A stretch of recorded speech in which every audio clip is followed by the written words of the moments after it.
사랑우 친구들 안녕하세요. 우리 오늘부터 요한복음 읽기 함께 시작하도록 하겠습니다. 우리 1장은 세례 요한 이야기입니다. 태초에 말씀이 계셨습니다. 그 말씀은 하나님과 함께 계셨고 그 말씀은 하나님이셨습니다. 그분은 태초에 하나님과 함께 계셨습니다. 모든 것이 그분을 통해 지음받았으며 그분 없이 된 것은 아무것도 없었습니다. 그분 안에는 생명이 있었습니다. 그 생명은 사람들의 빛이었습니다. 그 빛이 어둠 속에서 비추고 있지만 어둠은 그 빛을 깨닫지 못했습니다. 하나님께서 보내신 사람이 있었습니다. 그 이름은 요한이었습니다. 요한은 그 빛에 관해 증거하러 온 증인이었는데 이는 그를 통해 모든 사람이 믿게 하려는 것이었습니다. 요한 자신은 그 빛이 아니었습니다. 그는 다만 그 빛에 대해 증거하러 온 것입니다. 참 빛이 있었습니다. 그 빛이 세상에 와서 모든 사람을 비추었습니다. 그분이 세상에 계셨고 그분이 세상을 지으셨지만 세상은 그분을 알아보지 못했습니다. 그분이 자기 땅에 오셨지만 그분의 백성들이 그분을 받아들이지 않았습니다. 그러나 그분을 영접한 사람들, 곧 그분의 이름을 믿는 사람들에게는 하나님의 자녀가 될 권세를 주셨습니다. 이 사람들이 하나님의 자녀로 태어난 것은 혈통이나 육정이나 사람의 뜻으로 된 것이 아니라 하나님의 뜻으로 된 것입니다. 그 말씀이 육신이 돼 우리 가운데 계셨기에 우리는 그분의 영광을 보았습니다. 그것은 은혜와 진리가 충만한 아버지의 독생자의 영광이었습니다. 요한은 그분에 대해 증거해 외쳤습니다. 내가 전에 내 뒤에 오시는 그분이 나보다 앞선 것은 나보다 먼저 계셨기 때문이다 라고 말했는데 그분이 바로 이분이십니다. 그분의 충만함으로부터 우리 모두는 분이 넘치는 은혜를 받았습니다. 율법은 모세를 통해 주셨지만 은혜와 진리는 예수 그리스도를 통해 왔습니다. 지금까지는 아무도 하나님을 본 사람이 없었습니다. 그러나 아버지 품에 계시는 독생자께서 하나님을 알려주셨습니다. 예루살렘의 유대 사람들이 제사장들과 레위 지파 사람들을 보내 당신은 누구시오? 라고 요한의 정체를 물었을 때 요한이 한 증거는 이렇습니다. 그는 거절하지 않고 고백했습니다. 나는 그리스도가 아니오. 그들이 물었습니다. 그러면 당신은 누구요? 엘리야요? 요한이 대답했습니다. 아니요. 그러면 그 예언자요? 그가 대답했습니다. 아니요. 그러자 그들이 말했습니다. 그러면 도대체 당신은 누구요? 우리를 보낸 사람들에게 가서 대답할 말을 좀 해주시오. 당신은 자신을 누구라고 생각하오? 요한은 예언자 이사야의 말로 대답했습니다. 나는 주를 위해 길을 곧게 하라 고 광야에서 외치는 사람의 소리요. 보냄을 받은 유대 사람들 중에는 바리새파 사람들이 보낸 이들이 있었습니다. 그들이 요한에게 질문했습니다. 당신이 그리스도도 아니고 엘리야도 아니고 그 예언자도 아니라면 어째서 세례를 주시오? 요한이 대답했습니다. 나는 물로 세례를 주지만 여러분 가운데 여러분이 알지 못하는 한 분이 서 계시오. 그분은 내 뒤에 오시는 분인데 나는 그분의 신발끈을 풀 자격도 없소. 이 일은 요한이 세례를 주던 곳 요단강 건너편의 베다니에서 있었던 일입니다. 다음날 요한은 예수께서 자기에게 다가오시는 것을 보고 말했습니다. 보시오, 세상 죄를 지고 가시는 하나님의 어린 양이십니다. 내가 전에 내 뒤에 오시는 분이 나보다 앞선 것은 그분이 나보다 먼저 계셨기 때문이다 라고 말했던 분이 바로 이분이십니다. 나도 이분을 알지 못했습니다. 그러나 내가 와서 물로 세례를 주는 까닭은 바로 이분을 이스라엘에게 알리기 위해서입니다. 그리고 요한은 또 이렇게 증언했습니다. 나는 성령이 하늘에서 비둘기같이 내려와 그분 위에 머무는 것을 보았습니다. 나도 이분이 그분인 줄 알지 못했습니다. 그러나 물로 세례를 주라고 나를 보내신 분이 어떤 사람에게 성령이 내려와 머무는 것을 네가 보게 되면 그가 바로 성령으로 세례를 줄 분임을 알라고 일러주었습니다. 그런데 나는 그것을 보았습니다. 그래서 이분이 하나님의 아들이라고 증거하는 것입니다. 다음날 요한은 자기 두 제자와 함께 다시 그곳에 서 있다가 예수께서 지나가시는 것을 보고 말했습니다. 보라, 하나님의 어린 양이시다. 그 말을 듣고 요한의 두 제자가 예수님을 따라갔습니다. 예수께서 뒤를 돌아 그들이 따라오는 것을 보고 물으셨습니다. 무엇을 원하느냐? 그들이 말했습니다. 랍비여, 어디에 머물고 계십니까? 랍비는 선생이라는 뜻입니다. 예수께서 대답하셨습니다. 와서 보라. 그래서 두 제자는 가서 그분이 계시는 것을 보고 그날 그분과 함께 지냈습니다. 때는 오후 4시쯤이었습니다. 요한의 말을 듣고 예수를 따라간 두 사람 중 한 사람은 시몬 베드로의 동생 안드레였습니다. 안드레는 가장 먼저 자기 형 시몬을 찾아가 말했습니다. 우리가 메시아를 만났소. 메시아는 그리스도라는 뜻입니다. 그리고 그는 시몬을 예수께 데려왔습니다. 예수께서 시몬을 보고 말씀하셨습니다. 너는 요한의 아들 시몬이구나. 이제 너는 게바라고 불릴 것이다. 게바는 베드로라는 뜻입니다. 다음 날 예수께서 갈릴리로 떠나시려다가 빌립을 만나 말씀하셨습니다. 나를 따라라. 빌립도 역시 안드레와 베드로처럼 벳세다 마을 출신이었습니다. 빌립은 나다니엘을 찾아가 말했습니다. 모세가 율법에 기록했고 예언자들도 기록했던 그분을 우리가 만났소. 그분은 요셉의 아들 나사렛 예수시오. 나다나엘이 물었습니다. 나사렛에서 무슨 선한 것이 나오겠는가? 빌립이 말했습니다. 와서 보시오. 예수께서 나다나엘이 다가오는 것을 보시고 그에 관해 말씀하셨습니다. 여기 참 이스라엘 사람이 있다. 이 사람에게는 거짓된 것이 없다. 나다나엘이 물었습니다. 어떻게 저를 아십니까? 예수께서 말씀하셨습니다. 빌립이 너를 부르기 전 네가 무화과 나무 아래 있을 때에 내가 보았다. 그러자 나다나엘이 대답했습니다. 랍비여, 당신은 하나님의 아들이시며 이스라엘의 왕이십니다. 예수께서 그에게 말씀하셨습니다. 내가 무화과 나무 아래 있던 너를 보았다고 해서 믿느냐? 이제 그보다 더 큰 일을 보게 될 것이다. 그리고 예수께서 덧붙여 말씀하셨습니다. 내가 진실로 진실로 너희에게 말한다. 너희는 하늘이 열리고 하나님의 천사들이 인자 위에서 오르락내리락 하는 것을 보게 될 것이다. 3일째 되던 날 갈릴리 가나에서 결혼식이 있었습니다. 예수의 어머니도 그곳에 계셨고 예수와 제자들도 그 결혼식에 초대받았습니다. 그런데 포도주가 다 떨어지자 예수의 어머니는 예수께 와서 포도주가 다 떨어졌구나 라고 말해주었습니다. 예수께서 대답하셨습니다. 어머니, 그것이 나와 당신에게 무슨 관계가 있다고 그러십니까? 아직 내 때가 이르지 않았습니다. 그러나 예수의 어머니는 하인들에게 말했습니다. 무엇이든 그가 시키는 대로 하라. 가까운 곳에 돌 항아리 6개가 놓여 있었습니다. 그것은 유대 사람들의 정결 예식에 쓰이는 것이로서 각각 물 2에서 3 메트레테스 들어가는 크기의 항아리였습니다. 예수께서 하인들에게 말씀하셨습니다. 저 항아리들에 물을 채우라. 그래서 그들은 항아리마다 물을 넘치도록 가득 채웠습니다. 그러자 예수께서 그들에게 말씀하셨습니다. 이제 물을 떠서 잔치 책임자에게 갖다 주라. 그들은 이렇게 말했습니다. 잔치 책임자는 물이 변해 포도주를 맛보았습니다. 그는 그 포도주가 어디에서 났는지 알지 못했지만 물을 떠온 하인들은 그것을 알고 있었습니다. 잔치 책임자는 신랑을 불렀습니다. 그러고는 이렇게 말했습니다. 누구든지 처음에는 맛 좋은 포도주를 내오다가 손님들이 취하면 덜 좋은 포도주를 내는 법인데 당신은 가장 좋은 포도주를 지금까지 남겨두었군요. 예수께서 이 첫 번째 표적을 갈릴리 가나에서 행해 자기의 영광을 드러내셨습니다. 그러자 예수의 제자들이 그를 믿었습니다. 그 후 예수께서는 어머니와 동생들과 제자들과 함께 가버나움으로 내려가서 그곳에서 며칠 동안 머물러 계셨습니다. 유대 사람들이 지키는 유월절이 다가오자 예수께서는 예루살렘으로 올라가셨습니다. 예수께서 성전 뜰에서 사람들이 소와 양과 비둘기를 팔고 또 탁자 앞에 앉아 돈을 바꿔주는 것을 보셨습니다. 예수께서는 노끈으로 채찍을 만들어 양과 소들을 모두 성전 밖으로 내쫓고 돈을 바꿔주던 사람의 동전을 쏟고 탁자를 엎어버리셨습니다.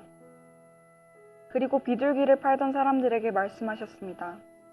이것들을 여기에서 치워버리라. 내 아버지의 집을 장사하는 집으로 만들지 말라. 예수의 제자들은 주의 집을 향한 열정이 나를 삼킬 것이다. 라고 기록된 성경 말씀이 생각났습니다. 그때 유대 사람들이 예수께 물었습니다. 당신이 이런 일을 할 수 있다는 것을 증명할 만한 무슨 표적을 우리에게 보여줄 수 있겠소? 예수께서 그들에게 대답하셨습니다. 이 성전을 허물라. 그러면 내가 3일 만에 다시 세우겠다. 그러자 유대 사람들이 대답했습니다. 이 성전을 짓는데 46년이나 걸렸는데 당신이 그것을 3일 만에 다시 세우겠다는 말이오?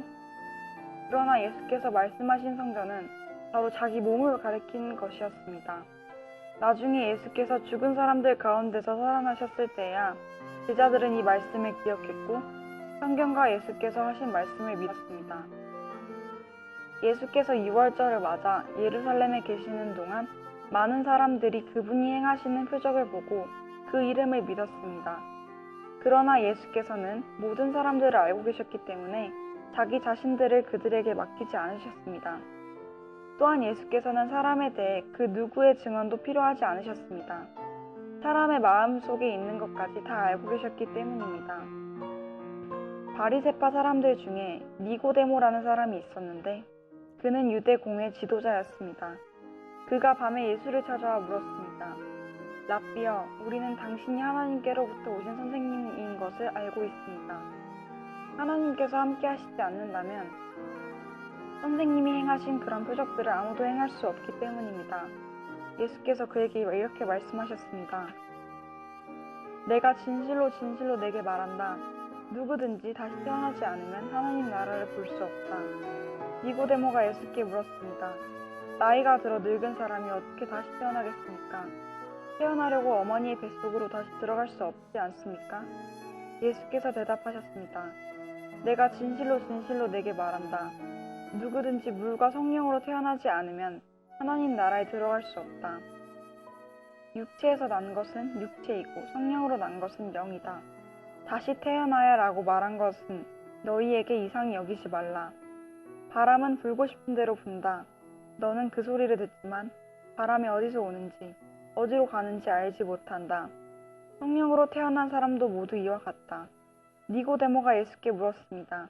어떻게 이런 일이 있을 수 있습니까? 예수께서 말씀하셨습니다. 너는 이스라엘의 선생이면서도 이런 일을 이해하지 못하느냐? 내가 진실로 진실로 내게 말한다. 우리는 아는 것을 말하고 본 것을 증거하는데 너희는 우리 증거를 받아들이지 않고 있다. 내가 땅의 것을 말해도 너희가 믿지 않는데 하물며 하늘의 것을 말하면 어떻게 믿겠느냐? 하늘에서 내려온 사람, 곧 인자 외에는 하늘로 올라간 사람이 없다. 모세가 광야에서 뱀을 들어 올린 것 같이 인자도 들려야 한다. 그것은 그를 믿는 사람마다 영생을 얻게 하려는 것이다.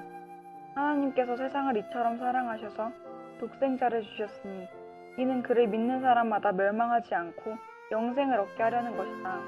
하나님께서 자신의 아들을 세상에 보내신 것은 세상을 심판하려는 것이 아니라 그 아들을 통해 세상을 구원하려는 것이다. 아들을 믿는 사람은 심판을 받지 않는다. 그러나 믿지 않는 사람은 이미 심판을 받았다. 하나님의 독생자의 이름을 믿지 않았기 때문이다.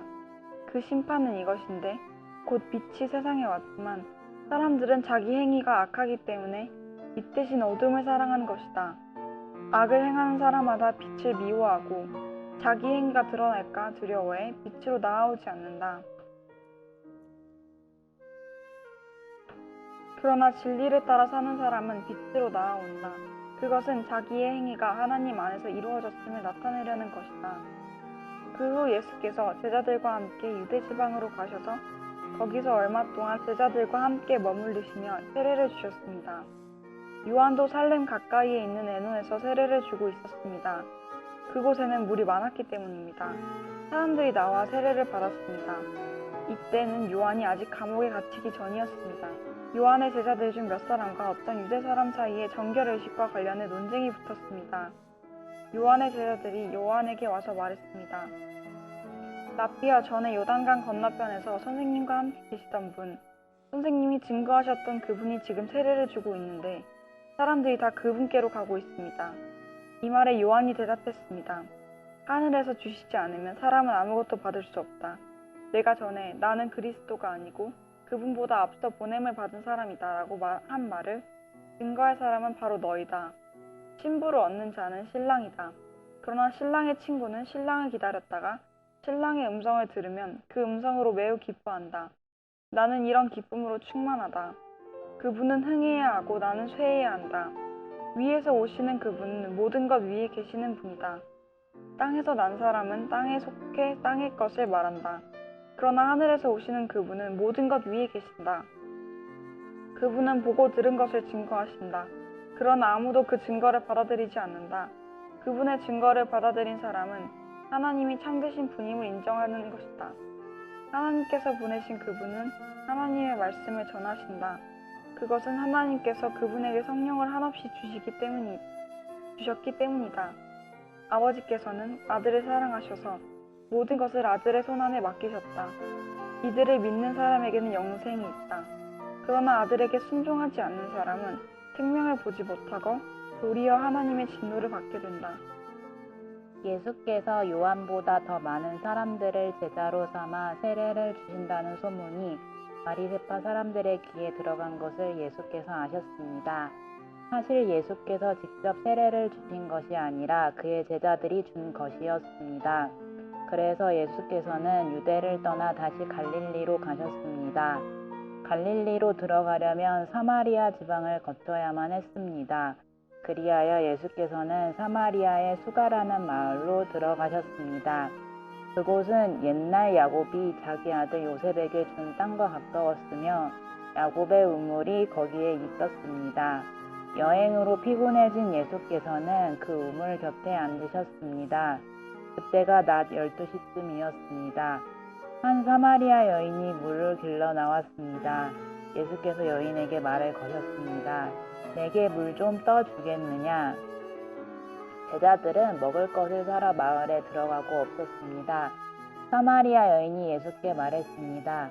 당신은 유대 사람이고 저는 사마리아 여자인데 어떻게 제게 물을 달라고 하십니까? 당시 유대 사람들은 사마리아 사람과는 상대도 하지 않았기 때문입니다. 예수께서 여인에게 대답하셨습니다. 내가 하나님의 선물을 알고 또 물을 달라고 하는 사람이 누구인지 알았다면 도리어 내가 그에게 부탁했을 것이고 그가 내게 생수를 주었을 것이다. 여인이 예수께 말했습니다. 선생님께는 두레박도 없고 이 우물은 깊은데 선생님께서는 어디에서 생수를 구한단 말입니까? 선생님이 우리 조상 야곱보다 더 크신 분이십니까? 야곱은 우리에게 이 우물을 주었고 그와 그의 아들들과 가축들도 다 여기에서 물을 마시지 않았습니까? 예수께서 대답하셨습니다. 이 물을 마시는 사람마다 다시 목마를 것이다. 그러나 내가 주는 물을 마시는 사람은 영원히 목마르지 않을 것이다. 내가 주는 물은 그 사람 안에서 계속 솟아올라 영생에 이르게 하는 샘물이 될 것이다. 여인이 예수께 말했습니다. 선생님, 제게 그 물을 주십시오. 제가 목마르지도 않고 다시는 물길로 여기까지 나오지 않게 해주십시오. 예수께서 여인에게 말씀하셨습니다. 가서 내 남편을 불러오너라. 여인이 예수께 대답했습니다. 저는 남편이 없습니다. 예수께서 여인에게 말씀하셨습니다. 내가 남편이 없다고 한 말이 맞다. 실은 전에 내게 남편이 5이나 있었고 지금 함께 사는 남자도 내 남편이 아니니 내가 지금 한 말이 맞구나. 여인이 예수께 말했습니다. 선생님, 제가 보니 당신은 예언자십니다. 우리 조상들은 이 산에서 예배를 드렸는데 당신네 유대 사람들은 예배는 예루살렘에서만 드려야 한다라고 말합니다. 예수께서 여인에게 말씀하셨습니다. 여인아, 나를 믿어라. 이제 이 산도 아니고 예루살렘도 아닌 곳에서 아버지께 예배드릴 때가 올 것이다.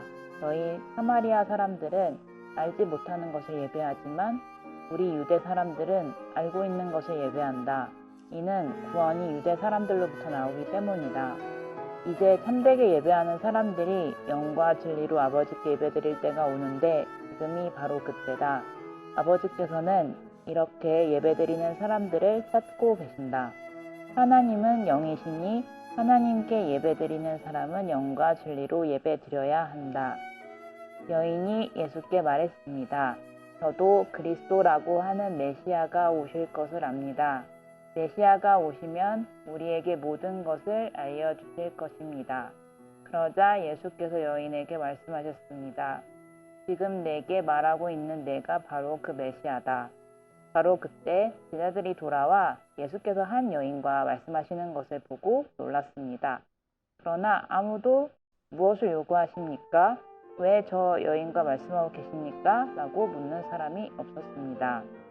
여인은 물 항아리를 내버려 둔 채 마을로 돌아가 사람들에게 말했습니다. 와서 내 과거를 모두 말해준 사람을 보십시오. 이 분이 그리스도가 아니겠습니까? 사람들이 마을에서 나와 예수께로 나아갔습니다. 한편 제자들은 예수께 청했습니다. 라삐여, 물 좀 드십시오. 그러나 예수께서는 그들에게 말씀하셨습니다. 내게는 너희가 알지 못하는 양식이 있다. 그러자 제자들이 서로 수군거렸습니다. 누가 벌써 드실 것을 갖다 드렸는가? 예수께서 말씀하셨습니다. 내 양식은 나를 보내신 분의 뜻을 행하고 그분의 일을 완성하는 것이다. 너희는 넉 달이 더 지나야 출소할 때가 된다고 말하지 않느냐? 그러나 나는 너희에게 말한다. 눈을 들어 들판을 보라. 이미 곡식이 익어 추수할 때가 됐다. 추수하는 사람은 이미 삭슬 받았고 이제 영생의 곡식을 거두어 드리고 있다. 그리하여 씨를 불린 사람과 추수하는 사람이 함께 기뻐할 것이다. 그러므로 한 사람은 심고 한 사람은 거둔다라는 말이 맞다. 나는 너희를 보내어 너희가 일하지도 않았는데 열매를 거두게 했다. 다른 사람들은 수고했고 너희는 그들이 수고한 결실을 거두게 된 것이다.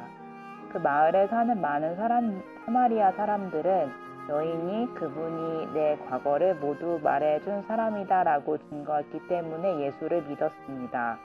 그래서 사마리아 사람들은 예수께 나와 그들과 함께 머물 것을 청했습니다. 예수께서는 그곳에 이틀 동안 머무르셨습니다. 그래서 더 많은 사람들이 예수의 말씀을 듣고서 믿게 됐습니다. 사람들이 여인에게 말했습니다. 이제 우리가 믿는 것은 당신의 말 때문에 믿는 것이 아니오. 우리가 그 말씀을 직접 듣고 보니 이분이 참으로 세상의 구주심을 알게 됐소. 이틀 후에 예수께서 그곳을 떠나 갈릴리로 가셨습니다. 전에 예수께서는 예언자가 자기 고향에서 존경받지 못함을 직접 증거하신 적이 있었습니다. 예수께서 갈릴리에 도착하시자 갈릴리 사람들은 예수를 환영했습니다. 그들은 유월절에 예루살렘에 갔다가 예수께서 거기서 행하신 일들을 모두 목격했던 것입니다. 예수께서는 전에 물로 포도주를 만드셨던 곳인 갈릴리 가나에 다시 들르셨습니다. 그곳에는 왕의 신하 한 사람이 있었는데 그의 아들이 병에 걸려 가버나움에 있었습니다. 예수께서 유대에서 갈릴리로 오셨다는 소문을 들은 왕의 신하는 예수께로 가서 오셔서 자기 아들을 고쳐달라고 애원했습니다. 그의 아들은 거에 죽어가고 있었습니다. 예수께서 그에게 말씀하셨습니다. 너희는 표적이나 기사를 보지 않고서는 전혀 믿으려 하지 않는다. 신하가 말했습니다. 선생님, 제 아이가 죽기 전에 내려와 주십시오. 예수께서 그에게 대답하셨습니다. 가 보아라, 내 아들이 살 것이다. 그는 예수의 말씀을 믿고 갔습니다. 신하가 집으로 가는 도중에 마중 나온 하인들을 만나 아들이 살아났다는 소식을 들었습니다. 그가 하인들에게 아이가 언제부터 좋아졌느냐고 묻자 어제 오후 1시에 열이 떨어졌습니다 하고 종들이 대답했습니다. 아이의 아버지는 예수께서 내 아들이 살 것이다 라고 말씀하셨던 바로 그때였음을 알았습니다. 그래서 그와 그의 온 집안이 예수를 믿게 됐습니다. 이것은 예수께서 유대에서 갈릴리로 돌아오신 후에 행하신 두 번째 표적이었습니다. 그 후 예수께서는 유대 사람의 절기가 돼 예루살렘으로 올라가셨습니다. 예루살렘의 양의 문 근처에는 히브리 말로 베데스다라고 하는 못이 있었는데 그 못 주위는 5개의 기둥이 있었습니다. 여기에는 눈먼 사람들, 다리 저는 사람들, 중풍 환자들 등 많은 장애인들이 누워 있곤 했습니다. 그들은 물이 움직이기를 기다리고 있었습니다. 주의 천사가 가끔 내려와 물을 휘저어 놓았는데 물이 움직일 때 맨 먼저 못에 들어가는 사람은 무슨 병에 걸렸든지 다 나았습니다. 거기에 38년 동안 병을 앓고 있는 사람이 있었습니다. 예수께서 그가 거기 누워 있는 것을 보시고 또 그가 이미 오랫동안 알아온 것을 아시고 물으셨습니다. 내 병이 낫기를 원하느냐? 환자가 대답했습니다. 선생님, 물이 움직일 때 못에 들어가도록 나를 도와주는 사람이 없습니다. 내가 가는 동안 다른 사람들이 나보다 먼저 물속에 들어갑니다. 그러자 예수께서 그에게 말씀하셨습니다. 일어나 내 자리를 들고 걸어가거라. 그러자 그가 곧 나와서 자리를 들고 걸어갔습니다. 그날은 안식일이었습니다. 그래서 유대 사람들은 병이 나은 사람에게 말했습니다. 오늘은 안식일이니 자리를 들고 가는 것은 옳지 않소. 그러나 그가 대답했습니다. 내 병을 고치신 분이 내게 자리를 들고 걸어가거라 라고 하셨소. 그러자 유대 사람들이 그에게 물었습니다.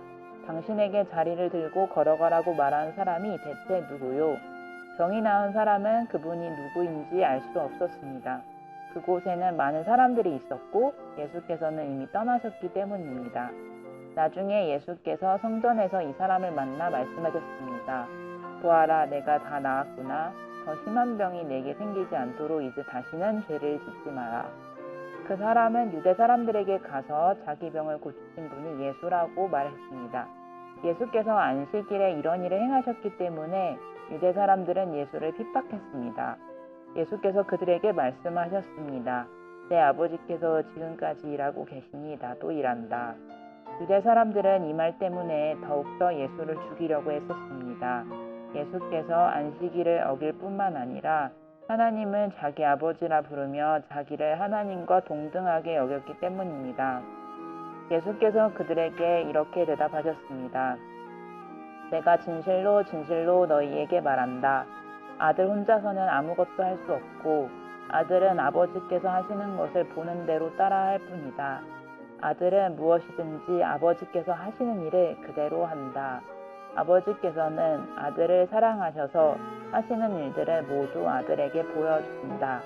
또한 이보다 더 큰 일들을 아들에게 보여주셔서 너희를 놀라게 하실 것이다. 아버지께서 죽은 사람을 일으켜 생명을 주시는 것 같이 아들도 자기가 원하는 사람들에게 생명을 준다. 아버지께서는 아무도 심판하지 않으시고 아들에게 모든 심판을 맡기셨다. 이는 모든 사람이 아버지를 공경하는 것 같이 아들도 공경하게 하려는 것이다. 아들을 공경하지 않는 사람은 그를 보내신 아버지도 공경하지 않는다. 내가 진실로 진실로 너희에게 말한다. 누구든지 내 말을 듣고 나를 보내신 분을 믿는 사람은 영생이 있고 심판을 받지 않는다. 그는 죽음에서 생명으로 옮겨졌다. 내가 진실로 진실로 너희에게 말한다. 죽은 사람들이 하나님의 아들의 음성을 들을 때가 오는데 지금이 바로 그때다. 그 음성을 듣는 사람들은 살 것이다. 아버지께서는 자기 안에 생명이 있는 것 같이 아들에게도 생명을 주셔서 아들 안에 생명이 있게 하셨다. 또 아버지께서는 아들에게 심판할 수 있는 권한을 맡기셨는데 이는 아들이 인자이기 때문이다. 이것에 놀라지 말라. 무덤 속에 있는 모든 사람들이 아들의 음성을 들을 때가 온다. 선한 일을 행한 사람들은 부활의 생명을 얻고 악한 일을 행한 사람들은 부활의 심판을 받을 것이다.